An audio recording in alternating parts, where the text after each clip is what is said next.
చూస్తారా? ఎందుకు ఇంకా మీకు ఏమిటి సుఖం? బ్రహ్మాండమునందున్న ఏ భోగస్థానము మీకు సుఖస్థానము కాదు. సుఖము కానప్పుడు దుఃఖము కాదు. ఇక మనిషి జీవితానికి సుఖము దుఃఖము అన్న రెండు మాటలు లేవు. ఏమీ తెలియదు. పరమేశ్వరుడు ఈ 5 ఇంద్రియములనిచ్చి 5 ఇంద్రియములకు శక్తినిచ్చాడు. ఒక్క ఆత్మయే ఒక్కొక్క దాని మీద పడి ఒక్కొక్క శక్తినిస్తుంది.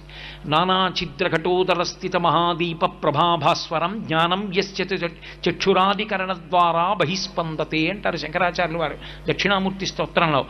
ఆత్మ కాంతి కంటి మీద పడి చూసే శక్తినిస్తుంది. కన్ను 5 ఇంద్రియములలో నాయకుడు.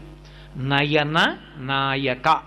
ముందు కన్ను లాగుతుంది, ఇంద్రియాలన్నీ టెడతాయి. కన్ను లేకపోతే 90% సుఖాలన్నీ చచ్చిపోయినట్టు. కన్నుంది కాబట్టే సుఖాలు, చాలా సుఖాలు.